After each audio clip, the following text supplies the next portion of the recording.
Good evening, everybody, and welcome to another episode of New England Sports Weekly. As always, I am your host, Sean Metcalf, and I'm happy that you joined me this evening. And again, still getting over my cold or allergies or whatever this was that I've been dealing with. So I just ask you just to bear with me here. I'm better than I was on that Sunday broadcast. I can tell you that right now. So, and I do want to apologize for not being able to make it last night as we lost power, and that was an event and a half. I was pretty much outside or ready to go outside to make dinner, and all of a sudden the power went out. I didn't think too much of it. I thought just bad weather, a little bit of wind, and turned on the grill. So going to make some nice cheesesteaks for dinner. I was really looking forward to it. And then the power did not come back on until 2:30, 3 o'clock in the morning. So it was a long haul, long wait. So I don't think any of you would have been waiting up until 2:30, 3 o'clock in the morning for me to do a broadcast. So I'm glad you stuck with it and glad you joined me tonight. And I might put up on the social media post or out on their feed the picture that we have of the neighbor's yard where the tree came down. Well, not the tree itself, but the limb it came down. That thing was probably about the size of 2 Saquon Barkley thighs. It was huge. Luckily, that was in the neighbor's yard. I hate to sound like that. Look, and nothing happened to their house, so don't worry about it, folks. They're fine. House is fine. Just came right down on the yard, and CMP came by, did their thing, and took care of it. But it was an interesting evening from about 6:30 onward.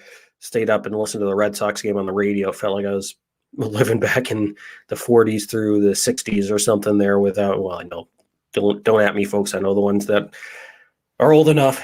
I know there's TV back then, but I'm just saying, as far as the readily available broadcast, had to listen to WEEI in their broadcast, and it was the old school way of listening to it.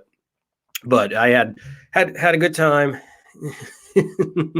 listening to it and having some laughs there. But anyways, it was. I'm glad that you're hanging in here with me tonight on the unscheduled Thursday night show. But it did kind of work out in a interesting, in a good way, with a few topics that have come up here in the last 24, 48 hours or so. And right out of the box, we will get to Kyrie Irving in his comments as he made some inflammatory and very interesting comments about having to play back in the Boston Garden against fans. As you know, with the whole pandemic, there have been no fans at the Boston Garden until late in March of this year, March 29th to be exact. So he has not been back to the Garden since then. His last trip, he should have had a trip back in 2019, but he decided to stay home, and there was a whole lot of, Kyrie being Kyrie and being very aloof and being very selfish. So what else is new for him, of course?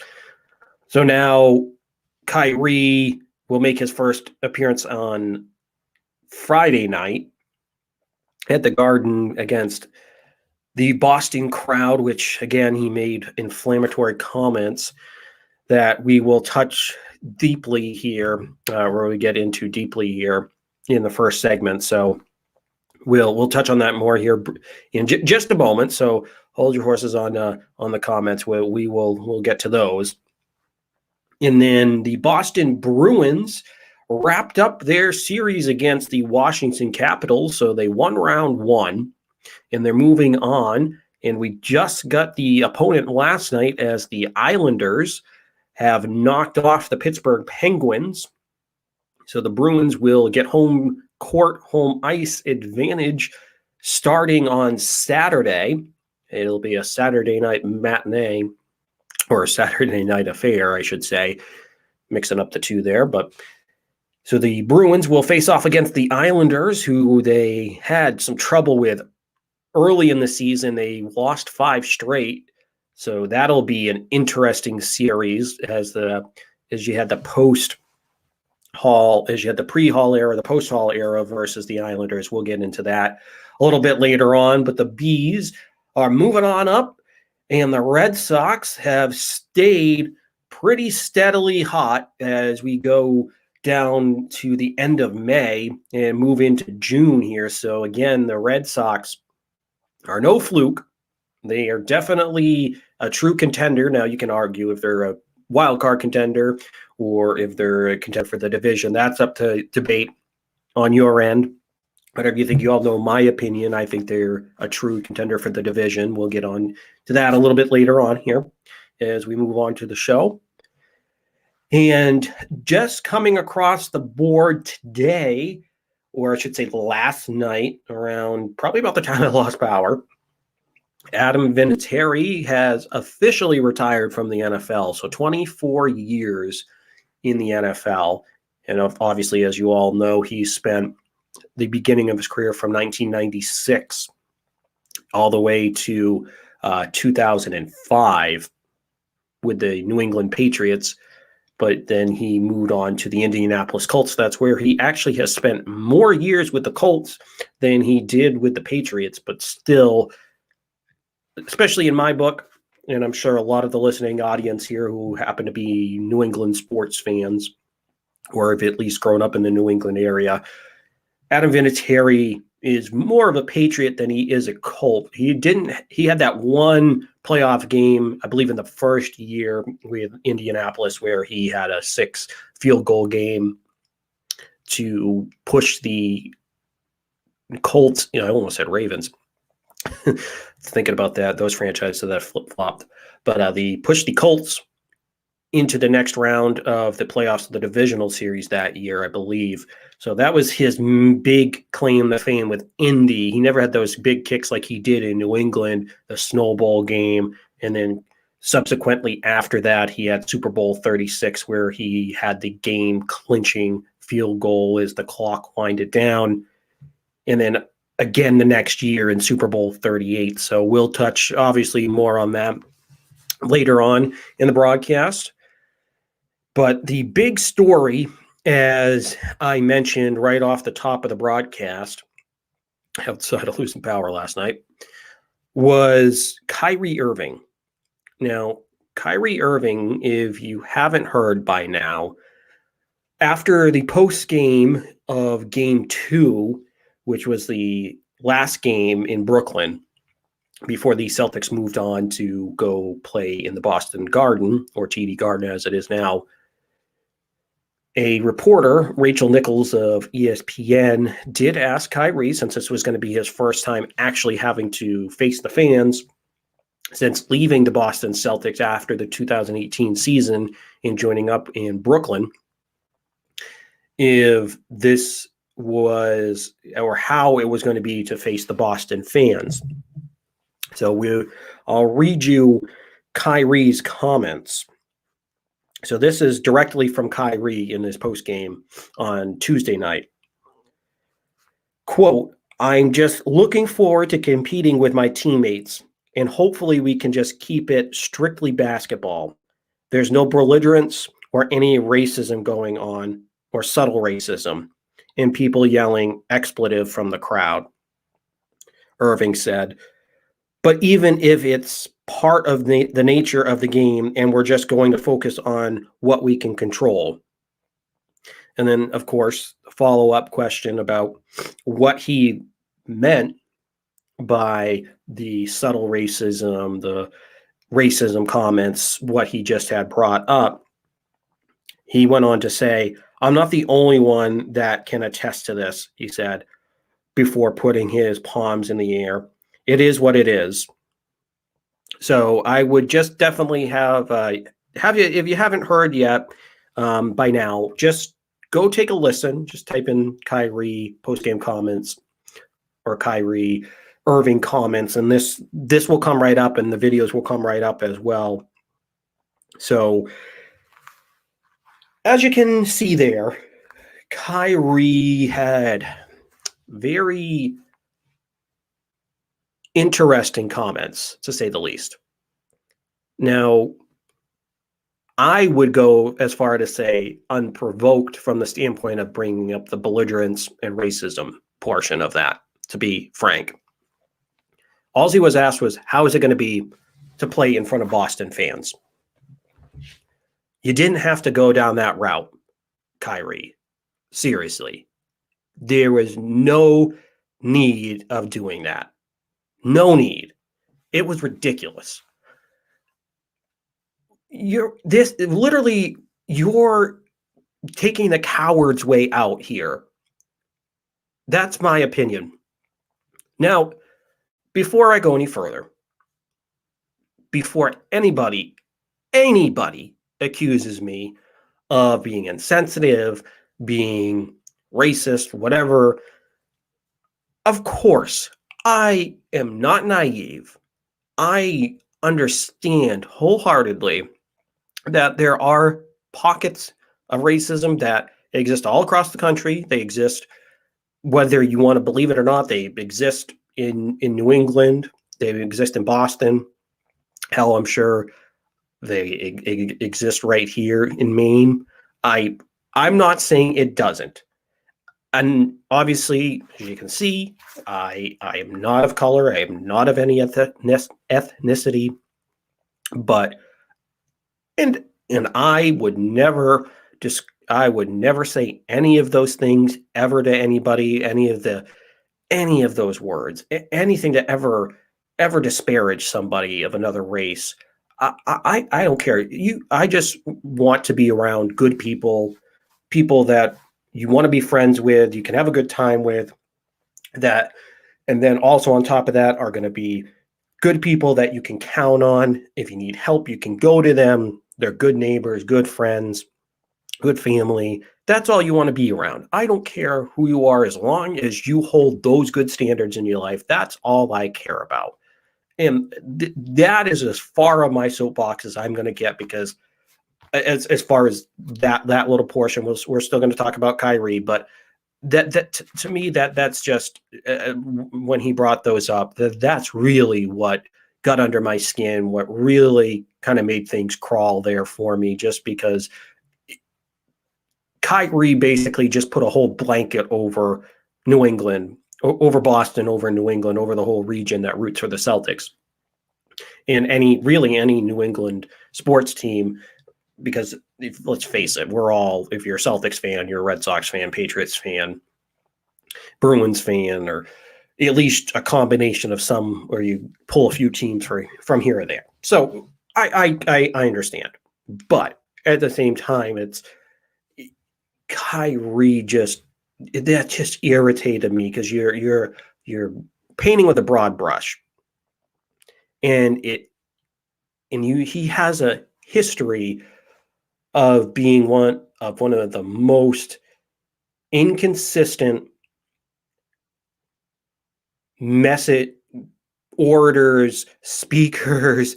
Whenever he talks about any of his messages that he has out there, as I'm sure you've all heard him in the past, he just is so inconsistent. He lies directly from his teeth. It's so annoying, Kyrie. As soon as I heard those comments, I knew directly that it was more of a deflection, more of just a hand grenade that he was going to toss in the room, smoke grenade, if you will, let it roll so that he can walk away, he can be unblemished, and that this is our fault as Boston fans.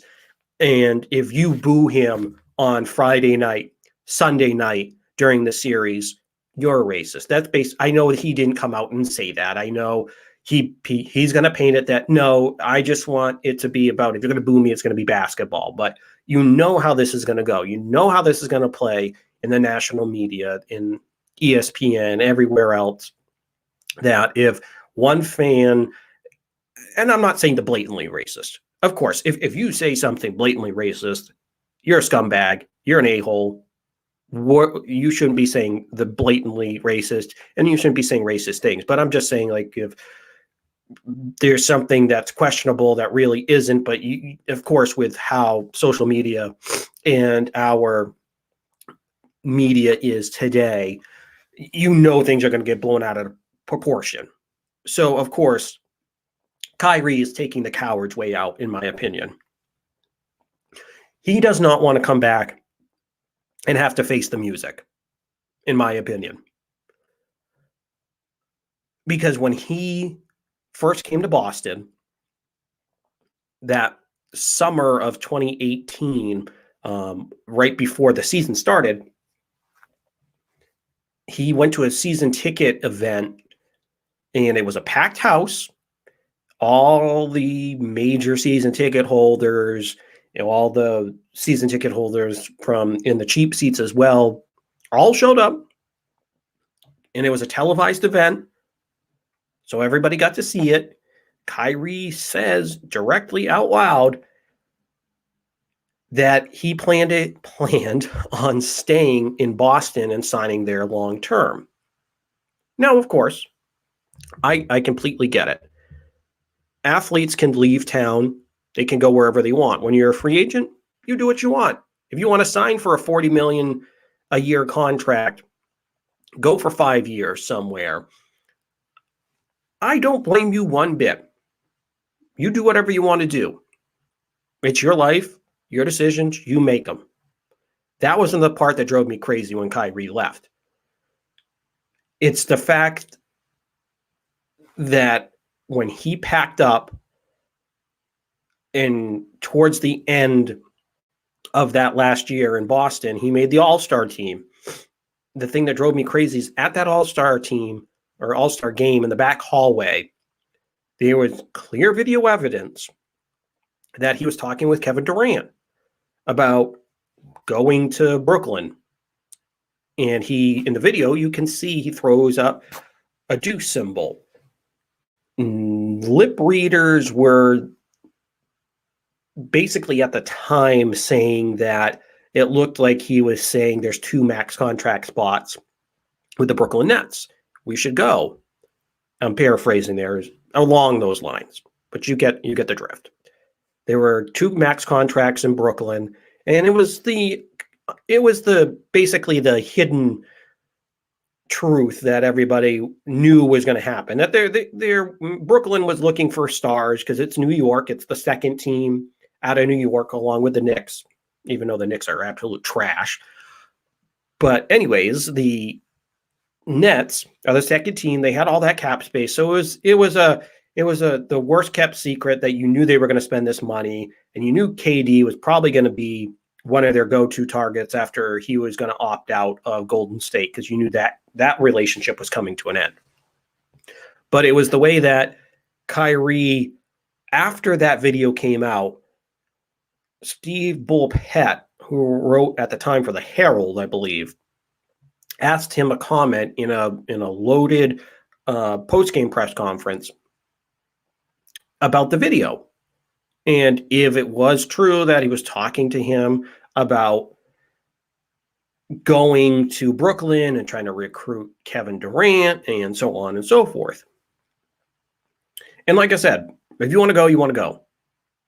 But it was the part where he basically berated the reporter for asking him the question. Just asking him a damn question. He's doing his job. He's doing what his job is. So ask questions.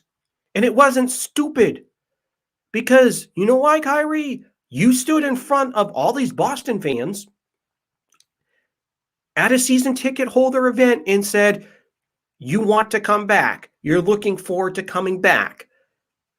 And then you turn around and there's this video out there with you with Kevin Durant. And then you just become a dick to the reporters and say that it's not their business, berating the reporters. It was sad. And my respect level for Kyrie took a nosedive, a 90-degree nosedive. That it was that bad. It was awful. I've never lost respect that fast for an athlete ever. That fast, as much as I did for Kyrie. What he said Tuesday night is just more fire, more gasoline, more logs on top of that fire that he already had started against Boston fans, because it just kept adding up. Because he didn't feel well. He kept coming up with excuses why he didn't want to come to the Garden. And then this year, when he did finally come back, of course, there's no fans. He had that whole bundle of sage. He burned it in the Garden. And it was so weird. So weird. Trying to get the bad juju out is what he said. Man, this guy is just so lost in his own effing mind. It's not even funny.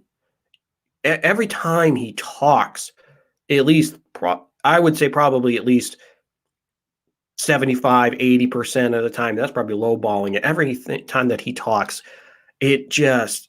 everything he talks about is so self-centered. He's had the comments about this year with him focusing on more of the world events, and I can't focus on basketball right now, which, of course, I'm not saying don't focus on whatever personal things are happening or anything outside of work. We all have to do that. We're all human beings. We all have to focus on personal things, on world events, things of that nature. That all happens. Don't misquote me on that one. I totally understand that. That's not my problem with him, that he has to focus on that. It's that he can't do both of them. He can't focus on both. Why? You're getting paid this money to do that. I get paid to do my job during the day. But I have other things, obviously, that happen. But I have to put that aside during my 8 hours and pay attention to work. That's what you have to do, Kyrie. You have 3 hours, 2 hours of a basketball game, plus minus the post game, and then obviously add on all the morning shoot around and everything like that.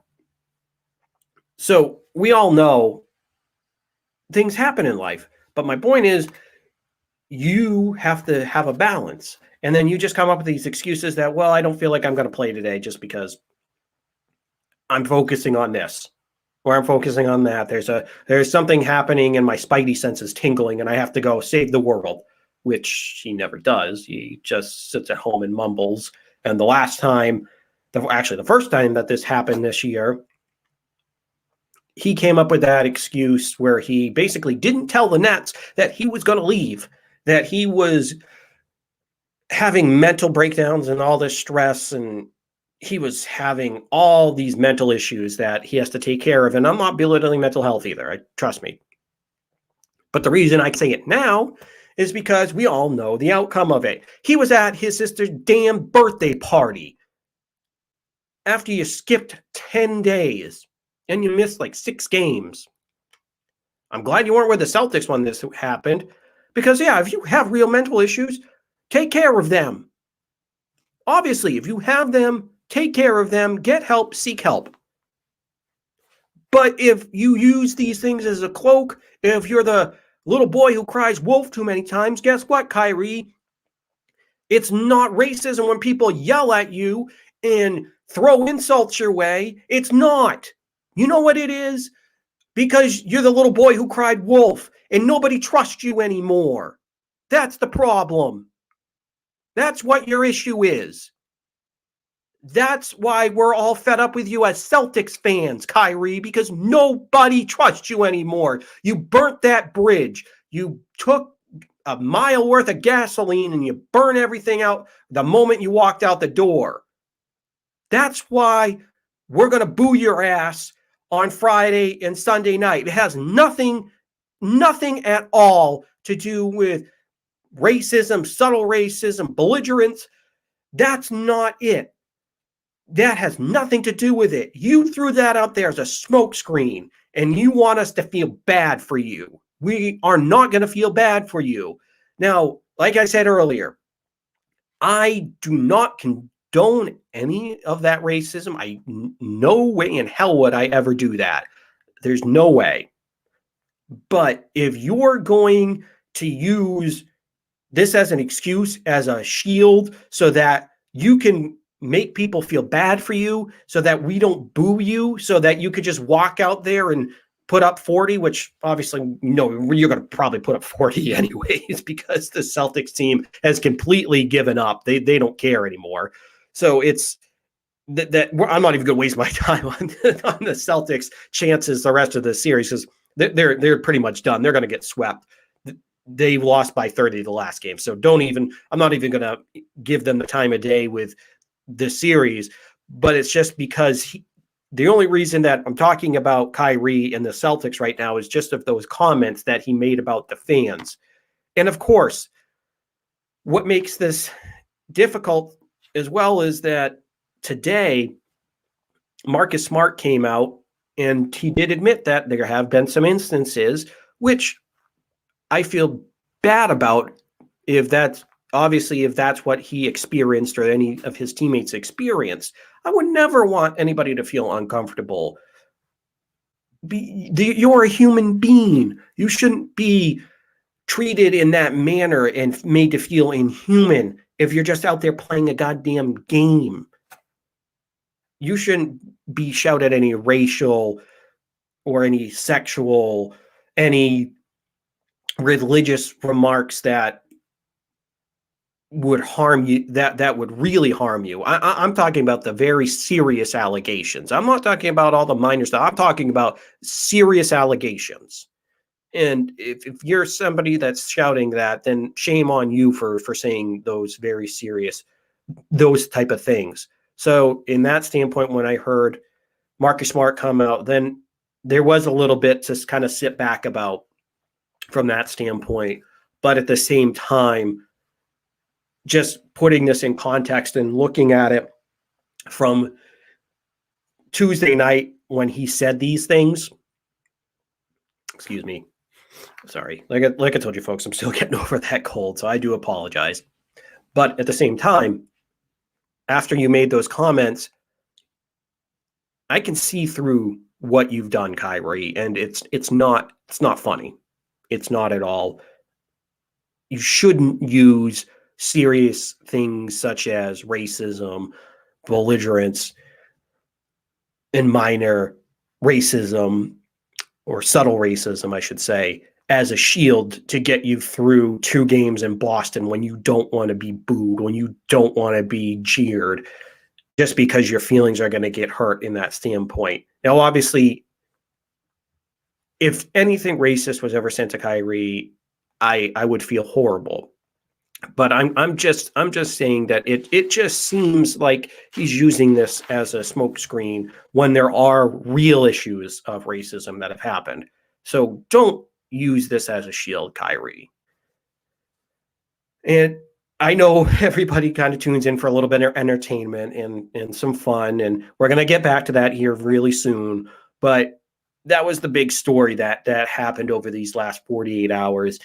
And I couldn't let that go by, because we are a sports show in Boston sports, and the Celtics are playing the Nets, and Kyrie was the Celtic for about 2 years. So of course we have to touch on it. I can't just let it slip by. But I just had to kind of get that off my chest. We had to touch on that, because it is a story. It is going around, so we can't ignore it. And that's something that I don't want to do moving forward. Is I don't want to ignore if they are worthy of talking about on this podcast. So of course I want to keep this more lighthearted, more entertaining. But again, there are just going to be certain things that you can't avoid to talk about when it comes to sports. So we'll move on here. We'll pick up the pace here, or make this a little bit more lighthearted, and we'll move on to the Boston Bruins. And there was no real good segue for that one there, but again, we'll Well, we'll lighten it up here. As you can see, I'm all excited for the Stanley Cup playoffs, and the Boston Bruins have the Patrice Bergeron sweater on now, and I pulled out the Boston Bruins banner that I have hanging in the house. And I would pull out my Bobby Orr and Patrice Bergeron pictures, but those were a bitch to take off or put up on the wall. So I'm not going to go through that. So the Bruins, as mentioned off the top of the show, did take care of business against the Washington Capitals. Now, the first two games were very competitive. Those two games went into overtime each time. Both teams split. Washington taking game one, Bruins taking game two. Really towards probably the end of game two, that's where we started to see that first line, started to see the Bruins play like the Bruins that we've seen over the course of this season. I believe it was 72 games that they played. They shortened the season just a little bit. But the Bruins now will end up facing the Islanders in this upcoming series, which they just announced is going to start on Saturday night, 7 o'clock start for the Bees, right on the big Peacock network, if you will, as the Bruins dispatched the Capitals. Before we get into the Islanders, we'll circle back around here to the Capital series and just close that out. The last three games, though, the top line and the second line, like we've talked about all year long in the 6 episodes that we've had, those two lines have come to play in the last 3 games. Now, Marchand is just playing like a man possessed in these playoffs. Now, probably playing against the Capitals with Zdeno Chara and some bad blood in that rivalry. You have Tom Wilson, and Ovechkin is always a great player as he is. Obviously, the Bruins bring up their competitive level when they have to face him. But they never got out physical. That was always a worry that I had playing against the Capitals. Not that the Capitals are the Broad Street Bullies or the big bad Bruins of the past, or even the 2011 Bruins to any means. But I had some concerns, though, because they had guys like Tom Wilson and some guys that were brought in to be physical for the Capitals team. So they do play a quasi-physical style, at least as much as a modern 2021 hockey team, NHL team will be physical from that standpoint. So the Bruins they're not the big bad Bruins anymore. They're not one of those teams that get by with shortening the ice by beating everybody up.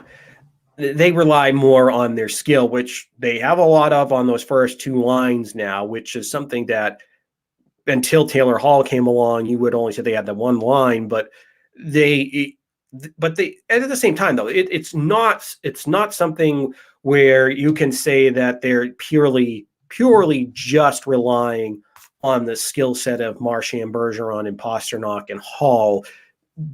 Both lines have played with some intensity and some ferocity going into that series.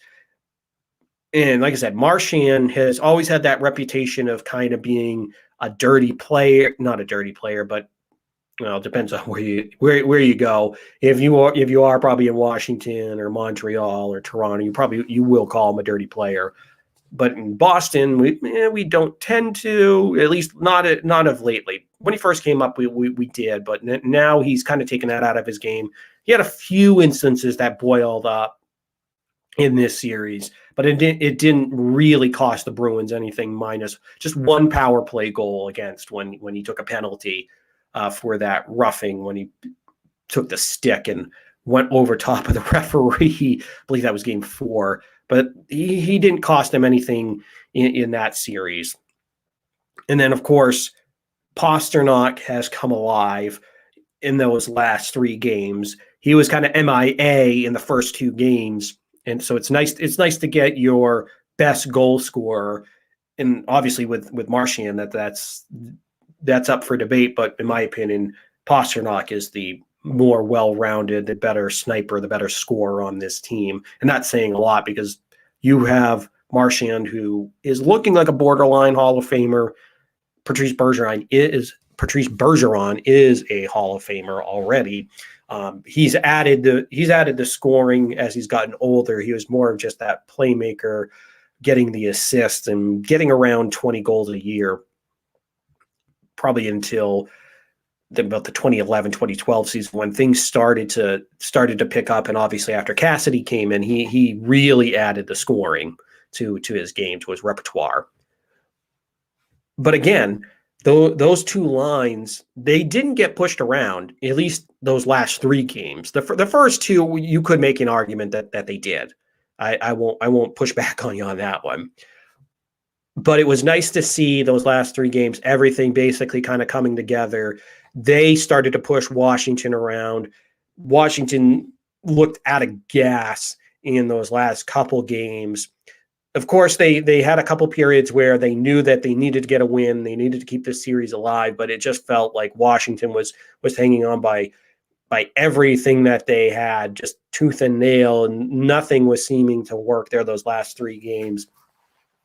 And the Bruins look like a true cup contender now that they found true secondary scoring to put along with Pasternak and Marchand and Bergeron. And I know I sound like a broken record. Trust me, I know I do. I know I've repeated that before, but it really is starting to ring true here in the playoffs as we move on towards round number 2. And of course, Tuukka Rask has looked all the bit of a number 1 goaltender. He is just playing his ass off here in the first round of the playoffs. And hopefully that continues against the Islanders because, quite frankly, their goaltender is playing like somebody lit a fire under his ass too. So it's really going to be interesting with the matchup with these 2 goaltenders. Now, as far as the Islanders are concerned, as we talked about earlier, it started off 5-0 with the Islanders taking those 5 games in a row against Boston. And as you know, when I talked about the playoff preview show for the first round, right in those 2 weeks before the playoffs started, I told you I didn't want anything to do with the Islanders. Now, kind of sitting back and taking a little bit better picture of what's going on, my memory was really clouded by those first 5 games where the Bruins just did not play well at all against them. They had a couple of games in there where they got blown out by the Islanders. They had an 8-1 loss against them early on. So it really, that kind of colored that picture in the wrong direction for me. So I will be honest that really clouded my judgment from that standpoint. So if you look at, though, where they standed after the Taylor Hall acquisition, that's really where things kind of evened out against the Islanders. That's where their skill level started to take over against the Islanders, because there was that first 5 games where they played probably more on their full team, kind of just scrapping away with a good young goaltender, and the Bruins didn't really didn't show up in those games. But after the Taylor Hall acquisition, so if you want to call it Taylor Hall AD or whatever you want to call it, they really have been a completely different team. I believe they got 23 points. They were 23-4 as far as points were concerned after picking up Taylor Hall. So it really was completely different. There really is. It's night and day against the Islanders. What it's going to be. So as I told you earlier, that I really was clouded by that early season stretch versus the Islanders, because there's no way that I would have wanted them to face them at all in the playoffs. I was really rooting for Pittsburgh, and I still would have preferred Pittsburgh if we're still being honest, just from the standpoint that I don't like the goaltending situation. At least if I was going to be a Pittsburgh fan, I don't like that goaltending situation that they have going on there in Pittsburgh, as the Islanders in those last couple of games, as they took it in 6, really lit up the light against Pittsburgh. Obviously, if you're a Bruins fan, you're watching that and you're thinking, please just find a way for Pittsburgh to make it through. And trust me, even though they have a veteran-laden team, they obviously have one of the greatest hockey players of all time in Sidney Crosby. They have Evgeny Malkin back. They have their veterans back. They have Letang. So they have a loaded team as far as veterans that have won Stanley Cups in the past. So that's not for nothing. Trust me, they were playing really well down the stretch in the regular season. But just looking at the goaltending situation for Pittsburgh, I felt more comfortable going up against that goaltending situation.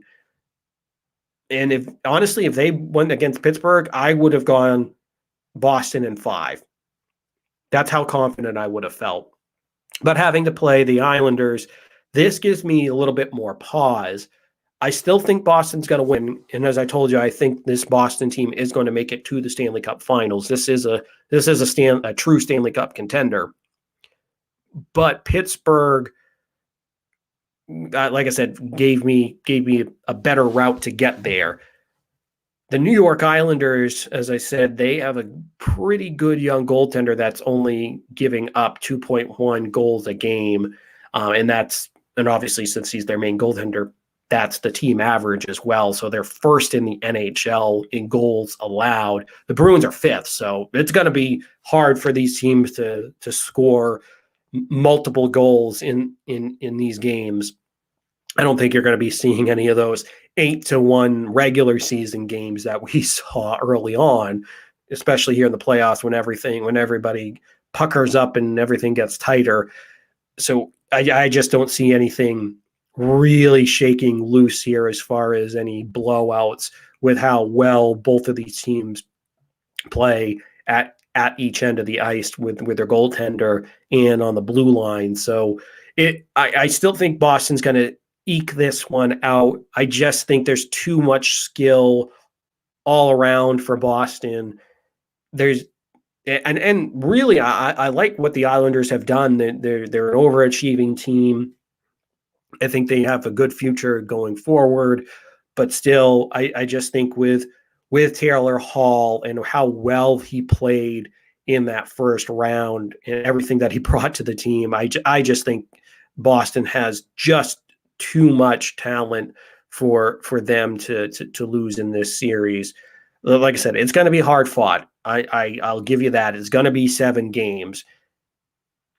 And to be honest, there aren't many cup runs out there where teams just breeze right through. There's going to be at least one 7-game series stuck in there. At least that's how it's been being a Bruins fan over the years. Watching this team, there's always in one round a 7-game series that always gives you a heart attack, and you always have to cross your fingers and hope Tuukka stands on his head, which he does more often than not. But I think the skill level positions for the Bruins, especially that second line with Taylor Hall, he's just going to overpower I shouldn't say overpower, but he's just going to be more of a game changer. Probably later this series goes, and I believe he's going to come up with a couple of key goals in this series. I'll call it right here. He gets an overtime winner in one of these games. I'm not going to be bold enough to tell you which one, but I think he will. Now, moving on to the Patriots, who have made a little bit of news here over the past, 7 days, 5 days or so. Now, Julio Jones, as we touched on the Sunday show, he has requested a trade. He actually went live onto Undisputed. I believe this was Monday or Tuesday of this week, and actually talked to Shannon Sharp on the phone. You have to look up the video. I can't play it because of copyright reasons. So that's why sometimes I don't have some of the video, just because there are some copyright infringements I can't get into. But anyways, I would just look that video up, because it is kind of funny, because you listen to him and they don't immediately tell him that he's on TV. They ask him about Dallas, if he would play there, if he's going to leave. He says he's done in Atlanta. There's no way that he's going to play for Dallas. They don't bring up any other teams. It was kind of a quick conversation. Then they remind him that he's live on TV, but then he continues to talk. So there's part of me that says that was kind of a setup, but still, you don't go on live national television and admit that you want to be traded. And of course, you knew the fallout was going to come from the ownership group. And it did. Arthur Blank said he was heartbroken, and I'm sure you were, Arthur. I'm sure. I don't know if you're more heartbroken about that, or losing a 28-3 lead. Sorry, had to knife that one in there a little bit, just because as a Patriots fan, right there, you gotta love that Super Bowl championship. But anyways, and actually, if you end up getting Julio Jones, that's another dagger you can stick in the back of Atlanta fans. Oh, they would just love us up here if that happened. But again, the main point here is that Julio wants out, and he's come out and he's admitted it himself. So there's no more speculation. There's no more, well, this might happen. He might want out, this or that. It's fine. It's final now. It's real. Everything. It's real. It's here now. So he definitely wants out. Now, as a Patriots fan, like I told you Sunday, I want him bad.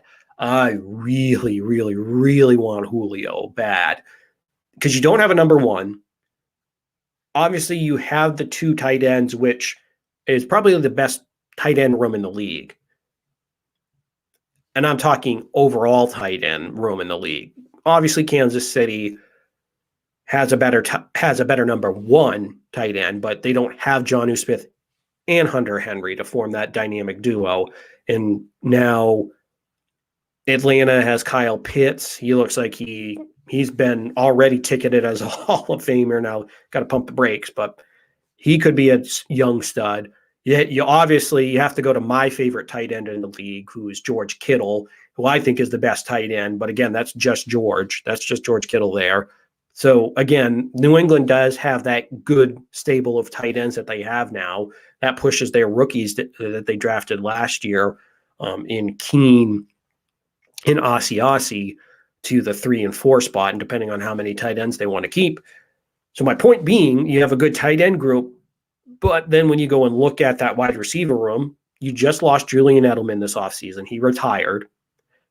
You have an undrafted free agent from 2 years ago in Jacoby Myers, who was your leading receiver last year, who I like. Don't get me wrong. I love Jacoby Myers as a 3 or potentially a slot receiver, but I don't like him being your number one.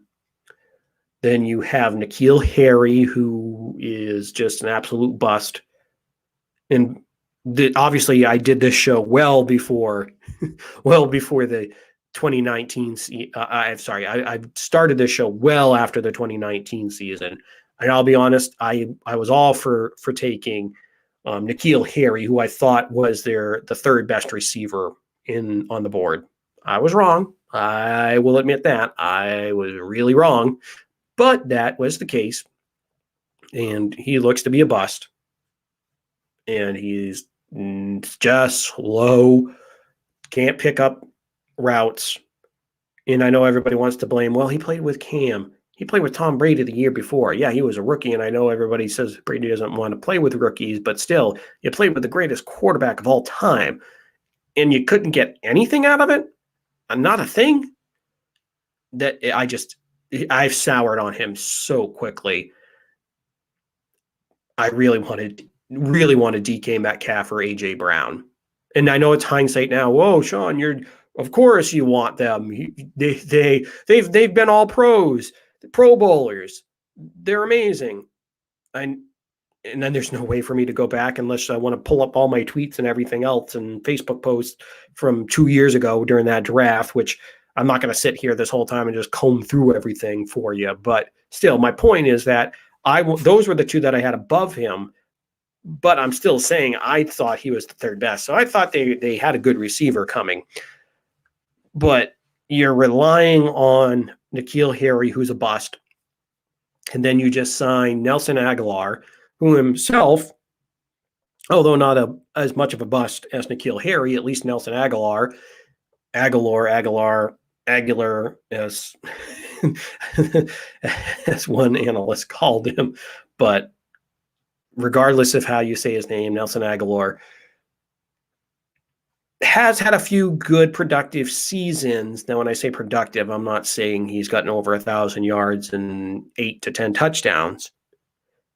His high last year was just over 900 receiving yards and 7 touchdowns. So good year, but when Philly drafted him in the first round, you were expecting a true number one receiver, a speed threat that maybe not catches 70, 80 balls, 90 balls a year, but you catch 50 to 60 some odd balls, but you rely on that speed, and then you get over that 1,000-yard mark, or maybe you get well over that because you're so fast, but it never materialized. And of course, there were some injuries that were mixed in there as well.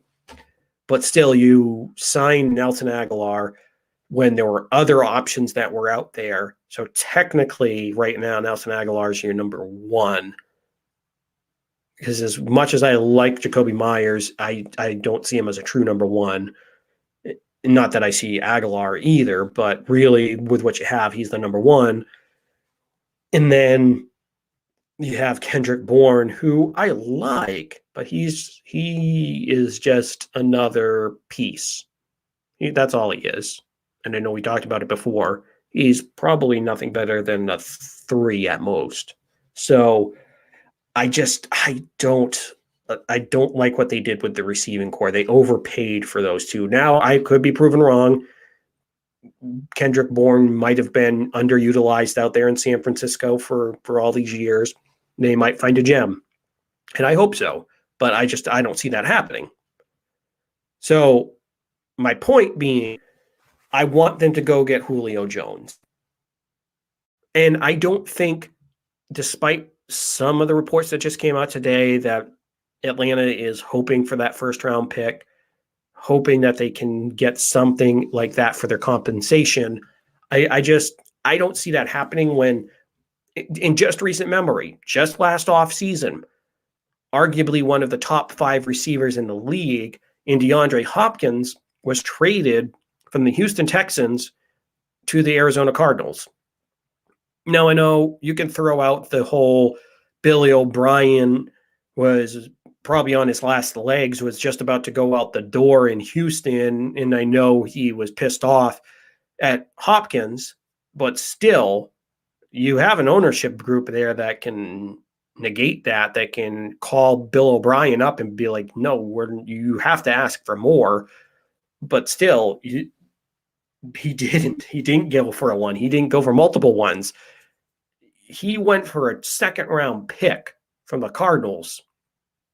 So why at this point if you're the Patriots, would you send a first-round pick despite the fact that Julio Jones is a foregone first ballot future Hall of Famer? We all know that. He's going to be a Hall of Famer. There's no ifs, ands, or buts. But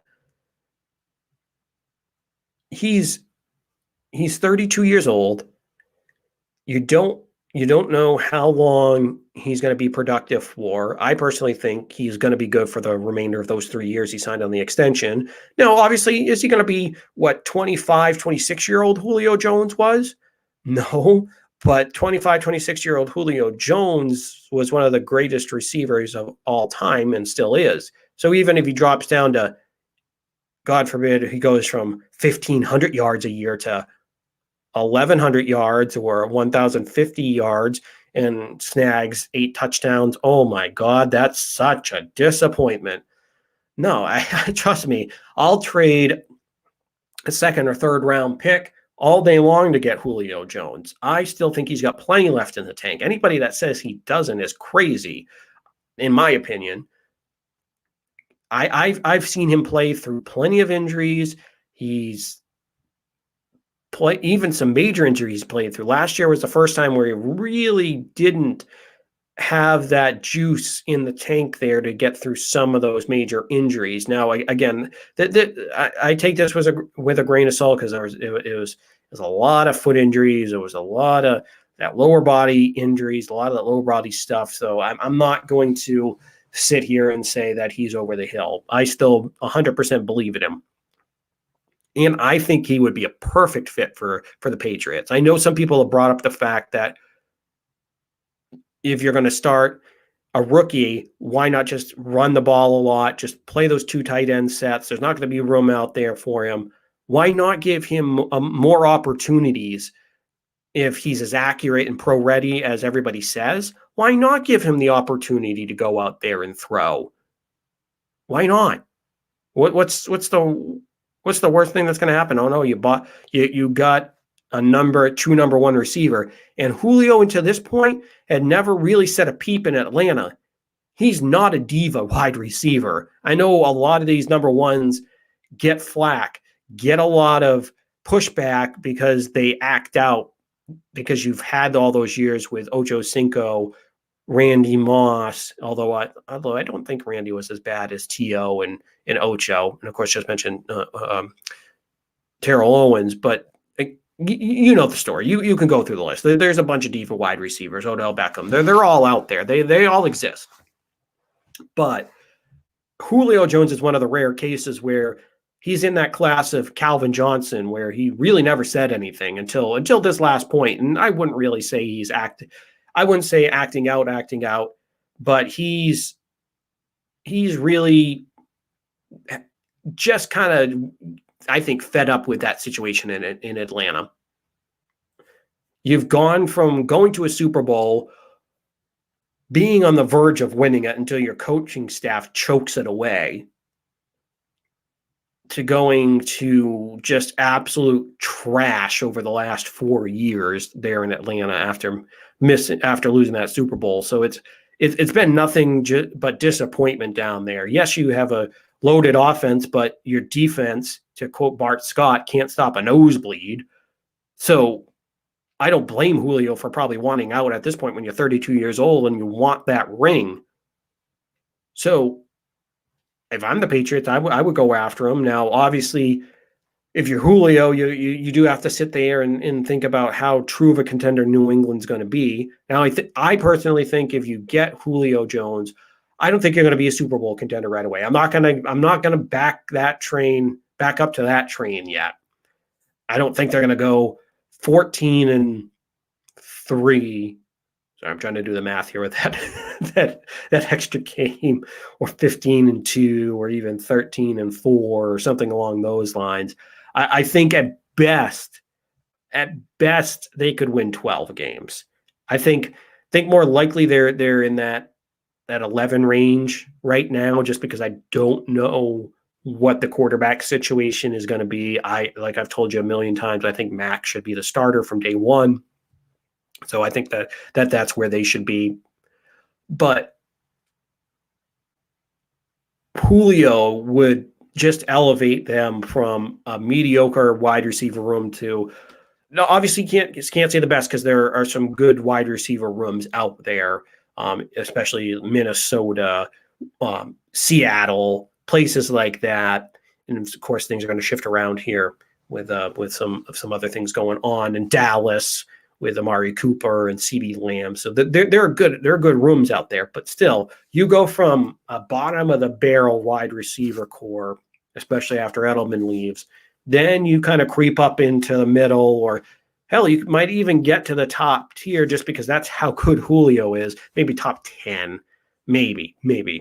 I'm not going to start getting crazy here, but I think you that drastically improves your receiver room, and that gives a number one who I don't know where this narrative comes from, that Julio is just like a mid.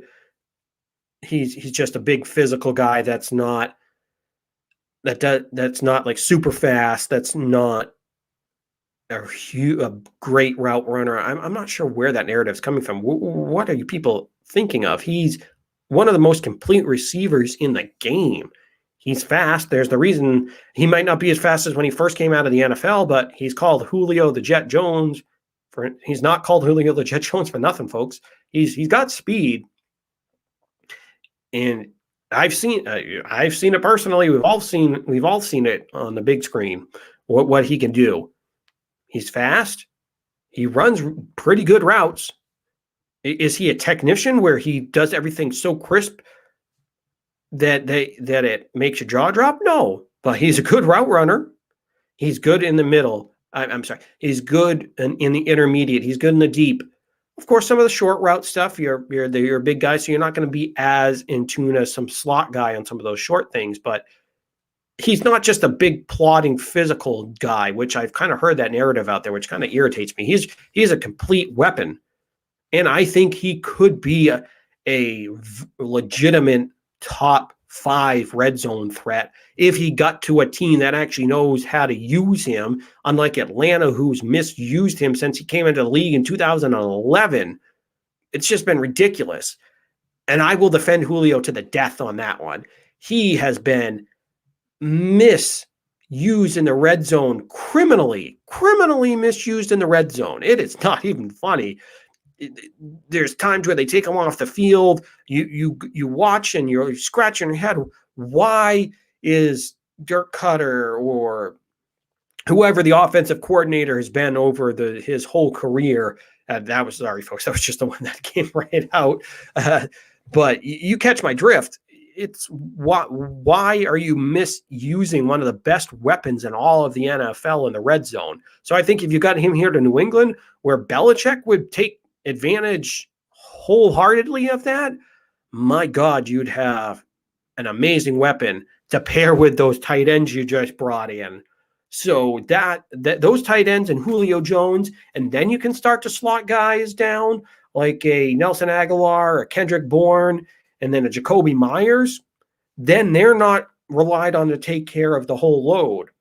And I honestly don't think Cam Newton's going to be the starter, so I don't think you have to worry about any of that.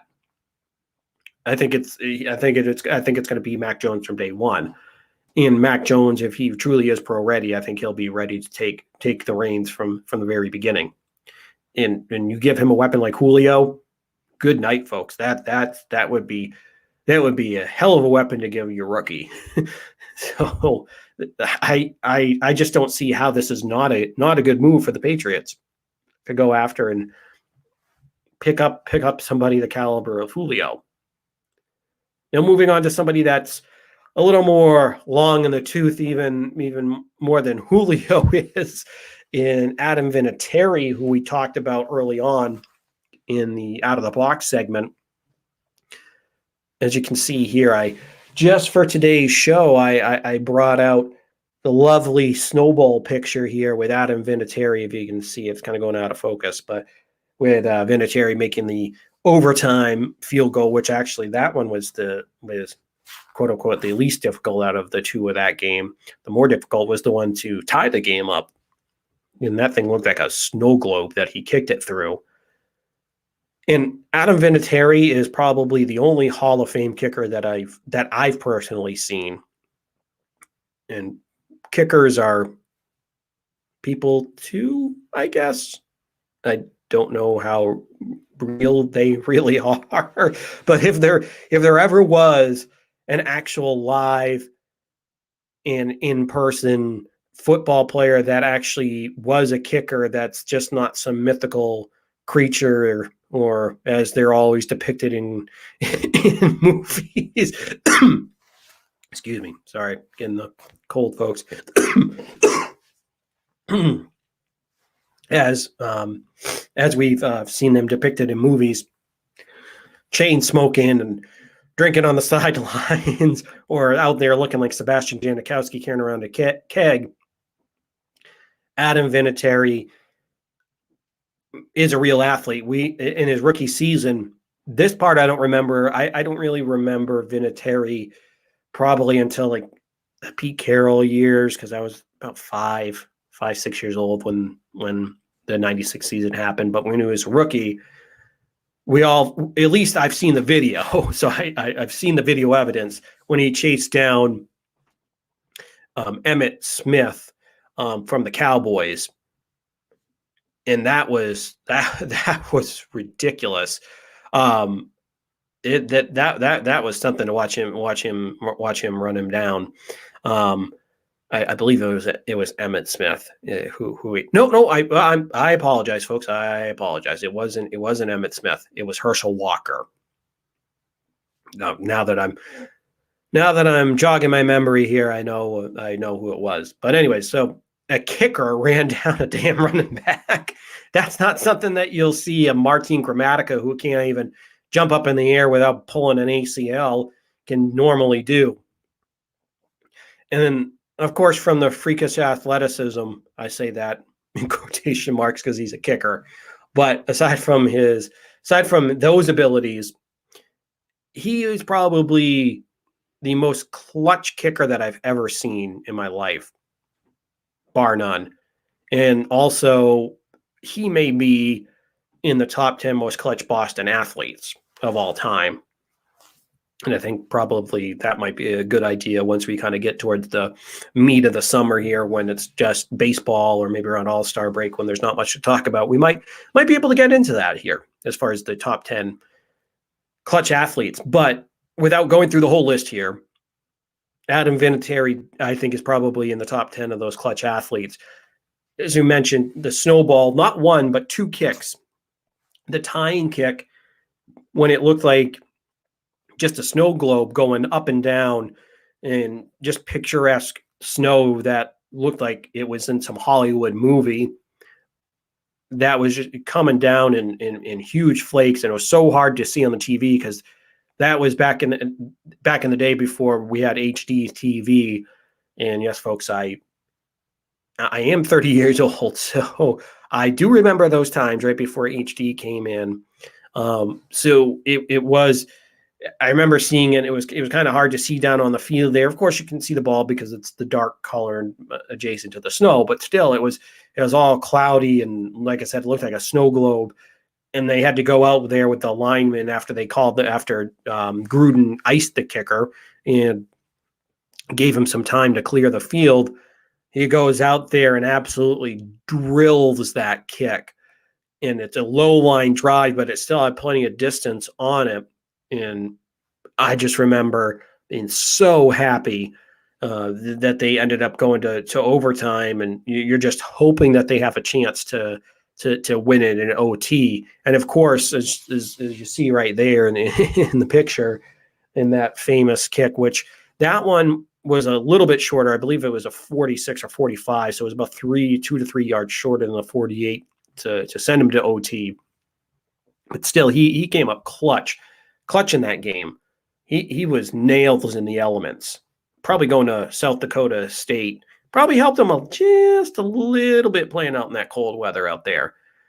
Not some indoor kicker. And oh my God, I always remember the quote from Peyton Manning about Mike Vanderjagt at the Pro Bowl about can't trust the liquored up kicker out there, and God damn it, and oh my God, that's an all-time classic. I'll probably have to watch that after this podcast is over, just because I'll always get a laugh out of that, the liquored up kicker. But anyways, I don't think Brady would have ever said that about Vinatieri. Even if he was liquored up, he did a hell of a lot more than Vanderjagt ever did.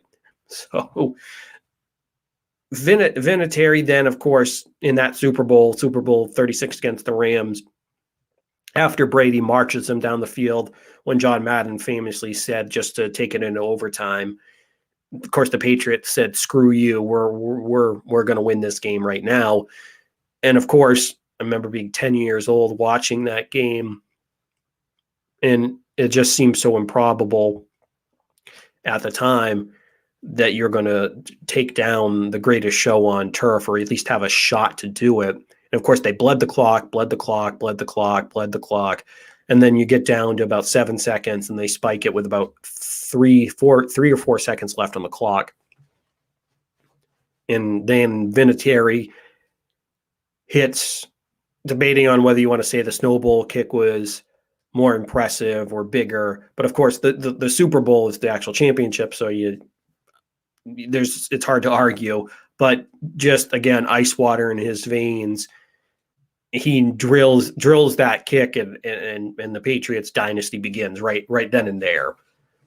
So he was right on the top of that mountain hill in 2001. And then, of course, he does it the next year in Super Bowl 38, gets the game winner there. That game wasn't as great as his 2001 run was, because that Super Bowl he shanked the first two, so he was 0 for 2, and then he ends up drilling that game winner. So he did end up earning his dues there, end up earning that paycheck, getting that game winner. But still, again, clutch. He came up clutch every single time.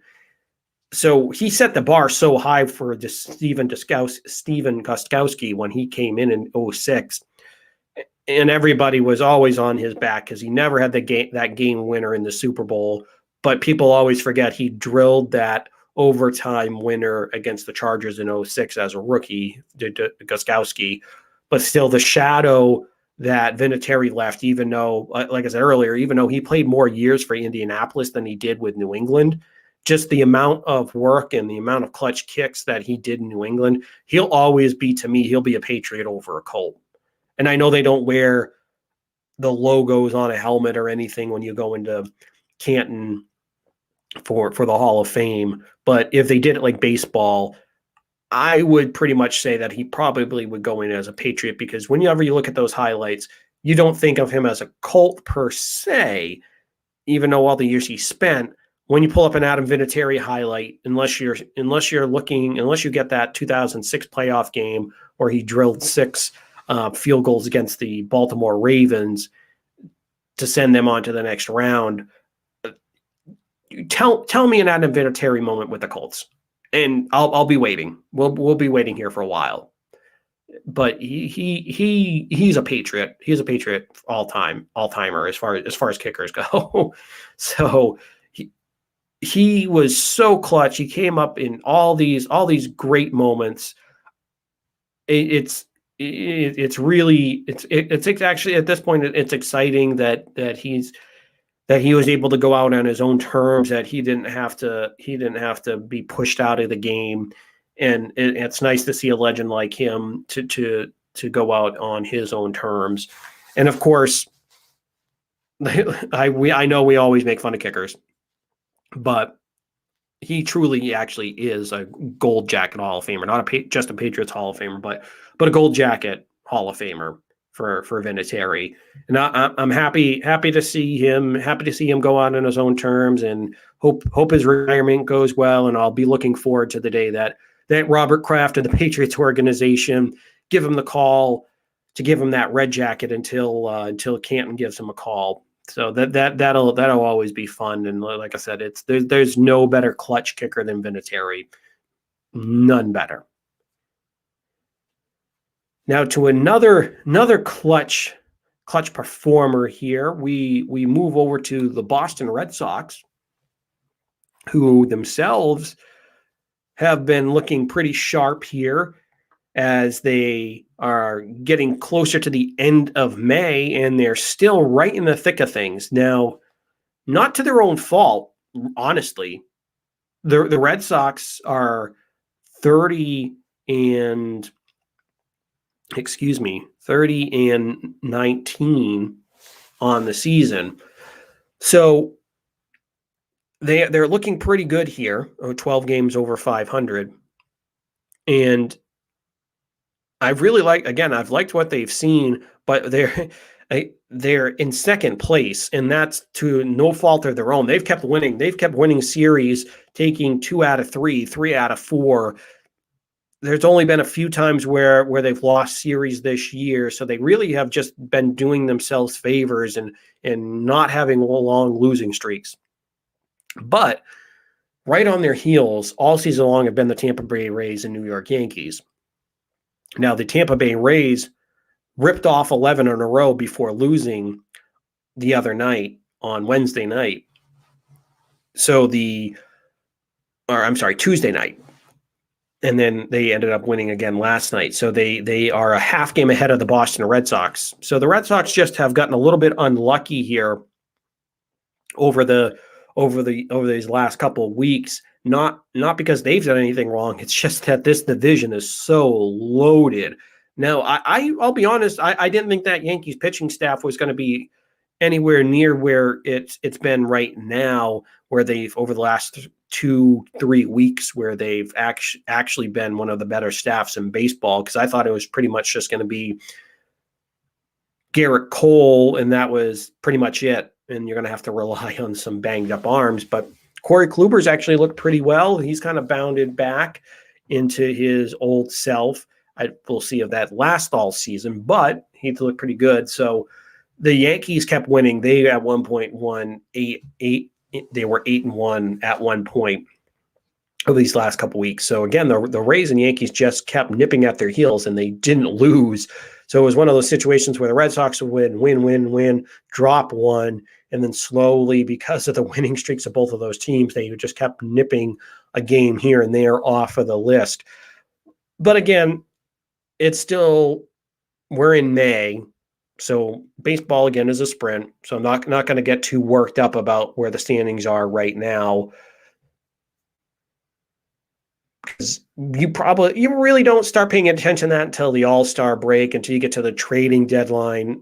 I shouldn't say that you don't pay attention, but as far as seriously kind of starting to sweat things out once you get towards the end of July, when you only have a couple months left, then that's where the serious pennant race starts to happen at that point.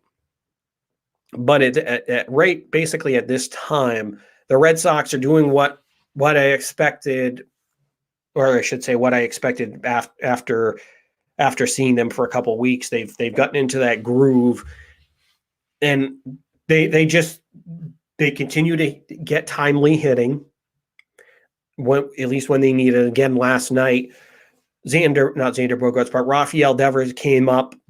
They were down by 1 at that point to the Atlanta Braves. They're down 4-3. Devers comes up, and it was starting to rain. He comes and hits a 2-run homer. Now he has the RBI lead, and then he came up again to put the Red Sox in front for good, and wall ball doubled. So Rafael Devers has probably been one of their most consistent bats all around. He's hitting close to 300. He's sneakily pushing for the lead in home runs. He's getting into that top 5 group for the major leaguer lead in home runs. He took over the RBI lead. Now, obviously, guys like JD Martinez and Xander Bogaerts are still there, hitting well over 300. Both of them are hitting for power and driving in runs. So that trio really has been the engine. But Devers, as of lately, who started to heat up again, is when he gets going, just that swing that he has. If you leave a mistake, it's going to absolutely be crushed. It may not go over the wall, but it's going to be stung. And if you don't catch it, that thing's going to leave a 5-foot hole coming out of you. It's hit that hard. It's just been so fun to watch this team.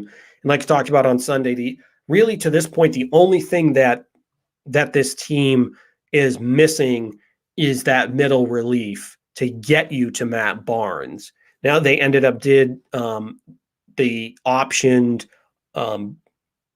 Austin Bryce when they brought up Danny Santana to the team. So he's no longer there, thank God.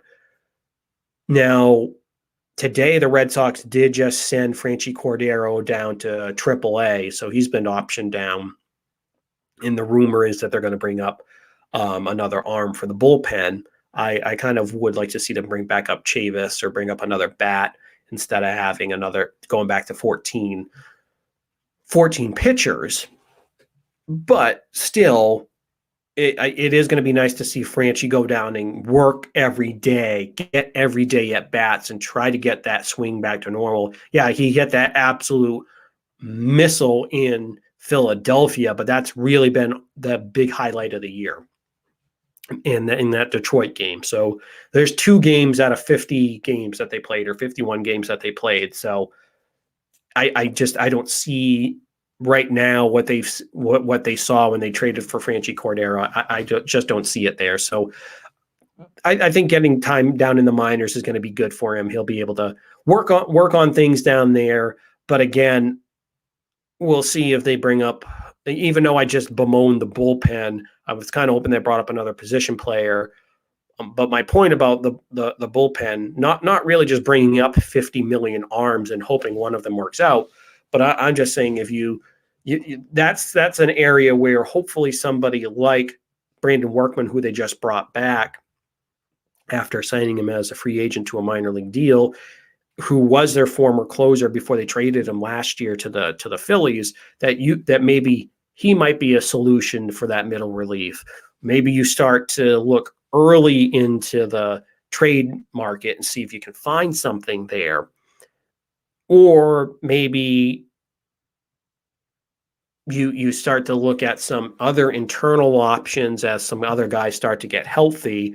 When Chris Sale comes back, if Tanner Houck, when he comes back, maybe you're able to slide one of those extra starters that you have into the bullpen and you turn them into middle relief, maybe a setup guy, depending on how things go. But again, that's just one of the areas that until you get closer to the trade deadline and at the end of July, you're not really probably going to solve that at this point unless you get those internal options. So it's going to be some more trial and error. There are going to be some nights where you're not sure if Darwinson Hernandez is going to be the blow 96 right by you, or if that 96 is going to go right by you, but it's going to be a mile either on way to your outside or way on the inside for you. So he's one of those guys that has the stuff, just it really hasn't accumulated. And I know we've talked about Ottavito before, but Ottavito just has been so inconsistent. He's a guy that was a former closer in Colorado. He has good stuff. He has that sinking fastball that just drops off the table, but his command issues have been trouble. So really it's been trying to get that bridge to get to Matt Barnes. And once you can solve that, if you can, then I think you have one of the more complete teams in all of baseball. And again, like I've said a million times, this team has been so fun to watch. There's been no game really, though, just maybe 2 that I can count, 2 or 3 that have just been atrocious to watch. Other than that, this team has been so fun. They've been in first place for most of the year, minus these last couple of days, but they're amazing. They're amazing to watch, and I'm so excited for this summer to see how things go for the Red Sox. All right, that is going to wrap things up here on this edition of New England Sports Weekly. And just make sure to join us next week as we'll wrap up more of the Bruins playoff series as they start that against the Islanders. Probably going to have to do the obituary for the Boston Celtics, as they probably are going to get swept here by the Nets. Keep on talking about those Red Sox, and if anything pops up with the Patriots, if maybe by chance, if there's a Julio Jones trade that comes in the works by that time, we might be able to talk about that. Who knows?